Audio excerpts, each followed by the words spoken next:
E eu passo rapidamente a palavra para o nosso companheiro Breno, para que ele fale em nome da Fundação Perseu Abramo para nós. Vai falar o Edinho. O Edinho tem um compromisso, esqueci. É que eu fico empolgado e o Edinho tem um compromisso, mais duas atividades que ele ainda tem hoje, então ele pediu para fazer a fala inicialmente, então eu quero pedir aqui ao Breno e à Tainá essa possibilidade de a gente ouvir o companheiro Edinho, presidente do Partido Nacional, do Partido dos Trabalhadores. Edinho, e das trabalhadoras, muito bem.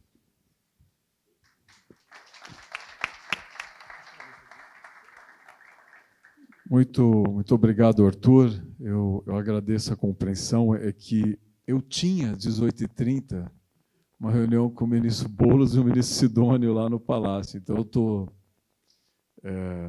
já meia hora atrasado, mas eu não poderia me ausentar dessa atividade, pelo menos, mesmo não tendo condições de estar nela, mas que eu possa, de alguma forma, contribuir, participar das reflexões, participar dos debates que nós iremos fazer, mesmo fazendo a minha fala e me ausentando. Mas eu quero agradecer muito ao companheiro Arthur Henrique, companheiro que é referência para todos nós, saudar nosso companheiro Breno Almeida, que preside a Fundação Perseu Abramo, saudar o Paulo Ramos, que tem essa tarefa, na minha avaliação, muito importante, grandiosa, de conduzir esse processo, e a nossa vereadora e futura deputada federal, Tainá,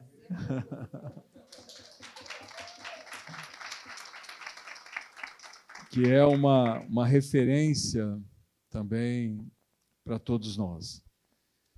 E, claro, saudando aqui o Laércio, nosso secretário de organização, a Claudinha, nossa secretária de nucleação, a Lucinha, nossa secretária de movimentos sociais, e a Júlia, nossa secretária nacional de juventude. Saudar a todas e todos que compõem a direção do Partido dos Trabalhadores, por extensão aos dirigentes estaduais e municipais. Eu penso, né, e não é a primeira vez que eu participo desse espaço de reflexão, se não me engano é a segunda já, e todas as vezes que eu tive a oportunidade, quero participar, primeiro para, de alguma forma, participar da construção, da reflexão que esse desafio nos propõe, mas também, enquanto quem preside o PT nesse momento, sinalizar para o partido da importância dessa construção, que é o Reconexão Periferias. Claro que falar em desafios para o PT, ou desafios que o nosso partido está enfrentando, a gente ficaria aqui elencando muitos e muitos desafios, ainda mais agora, nesse ano de 26, onde certamente o centro da nossa ação é a construção da reeleição do presidente Lula. Para eu não ser repetitivo, o Arthur fez aqui uma introdução importante. Primeiro, a reeleição do presidente Lula, ela sinaliza, né, externamente para o mundo a possibilidade, né, se nós nos organizarmos, se o mundo democrático se organizar, que é possível vencer o fascismo, e não é uma sinalização pequena nesse momento da nossa história, de expansão do fascismo, das concepções imperialistas, autoritárias. Você dizer ao mundo que um país do tamanho do Brasil, da importância política, econômica, geográfica do Brasil, que o Brasil derrotou a direita, derrotou as expressões do fascismo aqui, sem dúvida alguma, é uma vitória de repercussão mundial.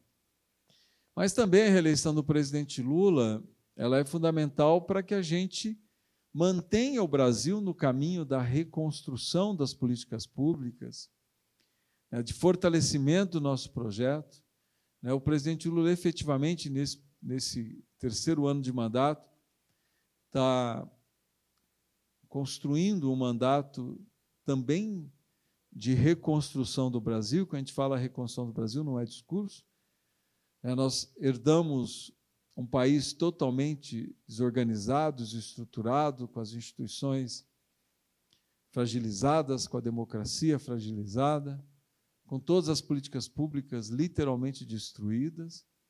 E o presidente Lula vem, de 2023 para cá, reconstruindo aquilo que nós havíamos deixado de legado até o golpe contra a presidenta Dilma. Então, esse terceiro ano tem sido esse terceiro mandato tem sido um mandato importante nesse sentido. E o volume de entregas do nosso governo é impressionante. É um volume de entregas, inclusive, superior aos nossos mandatos anteriores. Nós vamos terminar esse quarto ano de mandato com 3 milhões de casas do Minha Casa Minha Vida. O PAC, principalmente na área de infraestrutura, no maior volume de investimentos das últimas décadas no país, de reconstrução das políticas na área da saúde, na área da educação, na área do desenvolvimento social. Novamente, o Brasil sai do mapa da fome. E, do ponto de vista da economia, todos os resultados que nós estamos obtendo, inclusive acima da nossa própria expectativa. Nós estamos vendo, e os analistas, pelo menos do mercado, eles fazem de tudo para não reconhecer os méritos do nosso governo, mas se nós estamos batendo recordes na Bolsa, se o primeiro mês do ano de 26, o volume de recursos externos que entram no Brasil é maior que todas as marcas históricas que nós já registramos, e o mercado tenta minimizar? Não, porque o Brasil, nesse desarranjo mundial que nós estamos vivendo, nessa desorganização da geopolítica mundial, é um país de estabilidade, é um país de previsibilidade. Não é gratuito que nós estamos atraindo tantos investimentos. É porque quando o mundo se desorganiza, o Brasil, liderado pelo presidente Lula, é um país estável, um país que valoriza a democracia, é um país que respeita as regras, as normas. Então, isso é mérito da nossa construção política e econômica.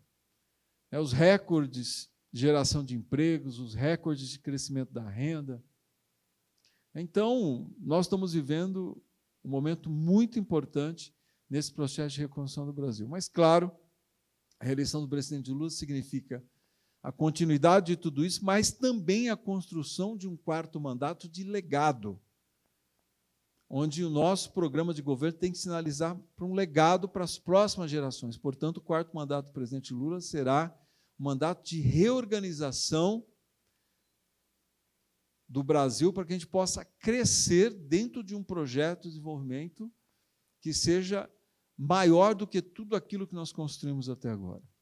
Que a gente consolide o Brasil como um país, sim, exportador de commodities, exportador de matéria-prima, mas também que tenha uma política industrial arrojada, que tenha uma política de desenvolvimento tecnológico, que a gente tenha marcas na educação que sejam históricas, tanto na educação integral como na educação da primeira infância, como na formação da nossa juventude. Que a gente possa ser o país da transição energética, o país que enfrente a urgência climática. Então, a reeleição do presidente Lula é muito importante para que a gente possa estabelecer qual o país que nós teremos nas próximas décadas.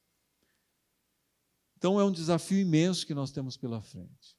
Mas, claro, se eu estou falando de entregas, é importante que a gente faça uma reflexão e que o PT tenha a coragem histórica de fazer essa reflexão.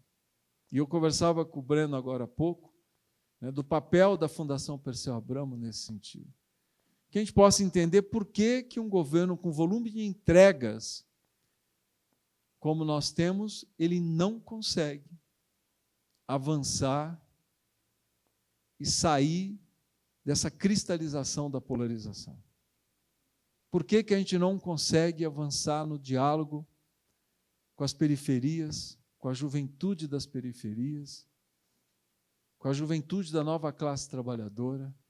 Por que a gente não dialoga com o jovem evangélico, com o jovem das novas expressões culturais das periferias?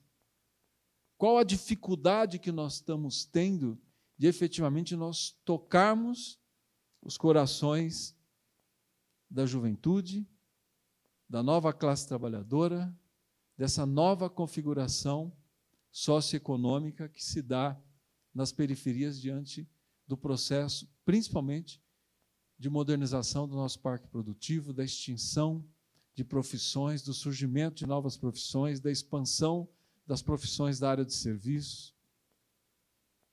Nós temos que efetivamente fazer essa reflexão.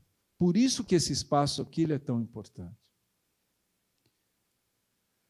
Por mais que a gente tenha... Está sendo transmitido? Não.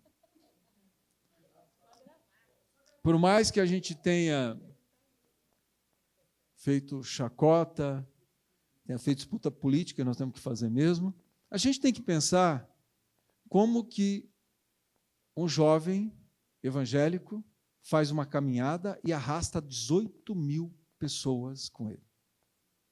Isso não é simples, não é banal e não pode ser banalizado.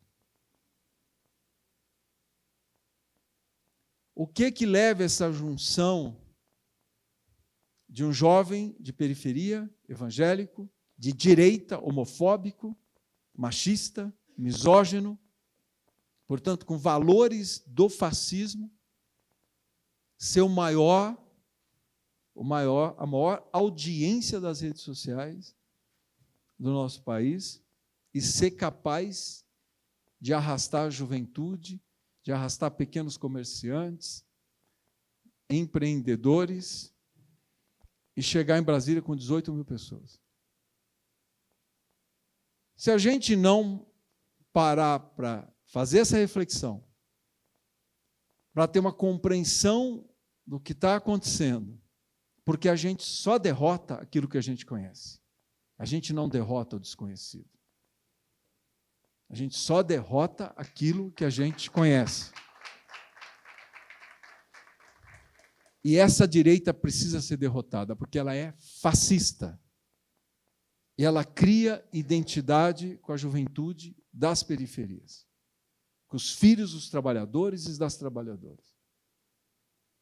Então, nós temos que ter coragem para fazer esse debate, fazer essa formulação, e ter capacidade de construção política. Se nós temos o desafio da reeleição do presidente Lula, portanto, nós temos que formular um programa de governo para conversar com a sociedade, nós temos desafios que são históricos, que vão além do debate da conjuntura, que é o debate eleitoral. E por isso que esse congresso que nós estamos construindo, ele é tão importante para a vida do PT nesse momento. E ele tem que ser priorizado. E eu dizia agora há pouco, numa reunião que o Laércio, nosso secretário de organização, chamou com os secretários de organização de todos os estados, eu dizia, e quero repetir aqui, esse congresso só vai acontecer com a finalidade que ele precisa ter se os dirigentes, as lideranças do PT jogarem peso. Ele não pode ser mais um encontro festivo de 3 dias do PT, que é muito legal quando a gente se encontra, todos os estados, toda a nossa militância, é muito legal, mas não pode ser mais um encontro. Para ser um congresso de verdade, ele tem que ser construído em cada município brasileiro, em cada diretório municipal, em cada zonal, em cada regional, em cada diretório estadual, e fomentar o debate na nossa militância, fomentar a reflexão na nossa militância, porque a construção política ela é uma construção coletiva, ela não é individual. E para ela ser coletiva, ela tem que ser fomentada. Porque nós temos desafios imensos pela frente. E para com esse debate de contradição entre realizar congresso e disputar eleição. Um partido se unifica para reeleger o presidente Lula se ele estiver unificado na política. Se a gente superar as nossas contradições.